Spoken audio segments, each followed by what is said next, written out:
हाय viewers, आज मैं आपको शरतचंद्र चट्टोपाध्याय द्वारा लिखी गई कहानी दत्ता सुनाऊंगी। तो चलिए शुरू करते हैं ये कहानी।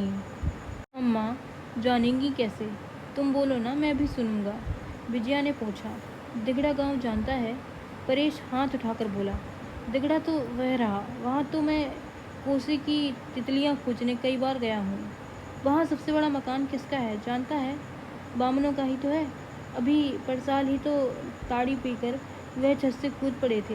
वही तो गोविंद की गुड़ बताशे की दुकान है। गोविंद क्या कहता है जानती हो माँ जी? कहता है सब चीज़ें महंगी हो गई हैं। एक ढेले में अब 2.5 गड़े बताशे नहीं मिलते, बस 2 गड़े मिलेंगे। लेकिन अगर तुम एक साथ 1 पैसे मंगाओ माँ जी, तो मैं 5.5 गड़े ला सकता हूँ। विजया ने कहा। तू 2 पैसे के बतासे खरीद कर ला सकेगा? परेश बोला। एक साथ मैं 1 पैसे के 5.5 गड़े गिन लूँगा और बोलूँगा, दुकानदार इस हाथ में 5.5 गड़े और गिन देगा, तब कहूँगा माँ जी ने कहा है 2 रुपये में दे। तब दोनों पैसे उसके हाथ में रख दूँगा, ठीक है ना? विजया ने कहा। हाँ, तब पैसे देना और साथ ही दुकानदार से पूछ लेना कि उस बड़े घर में जो नरेंद्र बाबू रहते हैं वह कहाँ गए। कहना भी वह जिस मकान में रहते हैं मुझे बता सकते हो क्या रे? पूछ लेगा ना? परेश ने सिर हिलाते हिलाते कहा। अच्छा, पैसे दो, मैं दौड़कर अभी लिए आता हूँ, और मैंने जो पूछने को कहा है सो भी पूछ लूँगा। बताशे हाथ में लेते ही भूल तो नहीं जाएगा? परेश हाथ बढ़ाकर बोला। तुम पैसे पहले दो ना, मैं दौड़ कर जाऊँ। और तेरी माँ अगर पूछे कि परेश कहाँ गया था तो क्या बताएगा? परेश ने महाबुद्धिमान की तरह हंसकर कहा। मैं बता दूंगा, बताशे का दोना इस तरह झोली में छिपाकर कहूँगा माँ जी ने भेजा था, और वहाँ बामनों के यहाँ नरेंद्र बाबू का पता लगाने।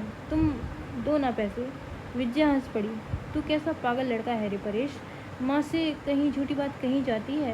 पूछने पर यही कह देना कि बतासे लेने गया था। लेकिन देख, दुकानदार से एवं बात पूछ कर आने की बात ना भूल जाना, नहीं तो रोटी नहीं मिलेगी, बताई देती हूँ। अच्छा, कहकर परेश के पैसे लेकर तेजी से चले जाने पर विजया उसी ओर सूनी नज़रों से देखती हुई चुपचाप खड़ी रही। जिस समाचार को जानने के कौतूहल में रत्ती भर भी अस्वाभाविकता नहीं है, जिसे वह किसी आदमी को भेजकर बहुत दिन पहले ही आसानी से जान सकती थी, वही क्यों आज उनके लिए इतने बड़े संकोच का कारण बन गया है। एक बार गहराई से सोचने पर इस लुका चोरी की लज्जा से आज वह खुद ही मर जाती, लेकिन लज्जा शायद उसकी चिंताधारा में अनजाने ही मिलकर एकाकार हो गई थी। इसलिए उसे अलग करके देखने की जो दृष्टि किसी भी समय उसकी आंखों में थी, वह आज उसे याद ही नहीं आया।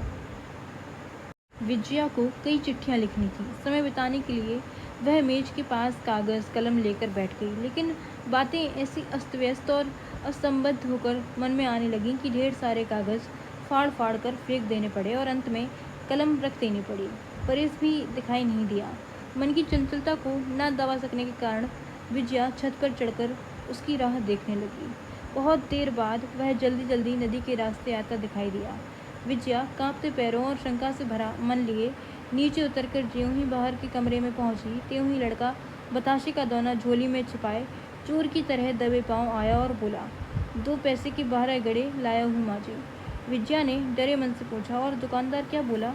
परेश फुसफुसा कर बोला, उसे पैसे में 6 गड़े की बात किसी को बताने को मना कर दिया है। वह बोलता क्या था जानती हो माँ जी? विजया ने रोक कर कहा। और उन ब्राह्मणों के यहाँ के नरेंद्र बाबू की बात? वह वहाँ नहीं है, कहीं चले गए हैं। गोविंद कहता क्या था जानती हो माँ जी?